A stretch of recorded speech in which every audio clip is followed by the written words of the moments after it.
Can a bladder scanner detect a bladder obstruction? Have you ever wondered if a bladder scanner can detect a bladder obstruction? Bladder scanners are useful tools in medical settings. They help assess bladder volume and measure post-void residual urine. This is the amount of urine left in the bladder after someone urinates. A high post-void residual can suggest urinary retention, which might be due to an obstruction. Bladder scanners work by using ultrasound technology. They provide a non-invasive way to measure how much urine is in the bladder.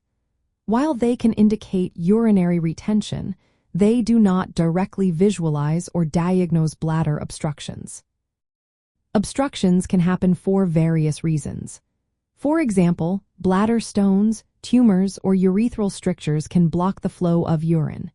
If a bladder scanner shows a high post-void residual, it might suggest that there is a problem. However, to confirm a bladder obstruction, healthcare providers often need to conduct additional tests.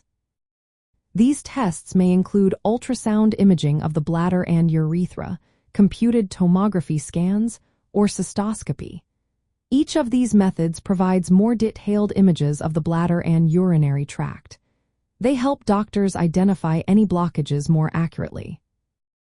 In terms of bladder health, bladder scanners are valuable tools. They can help monitor urinary function and detect potential issues early on. However, they should not be the only method used to diagnose a bladder obstruction. If someone experiences symptoms like difficulty urinating or frequent urges to urinate, it is important to consult a healthcare professional. In summary, while bladder scanners can suggest urinary retention, which might indicate a bladder obstruction, they do not directly detect obstructions. For an accurate diagnosis, additional imaging and diagnostic tests are required. Always seek advice from healthcare professionals if there are concerns about bladder health.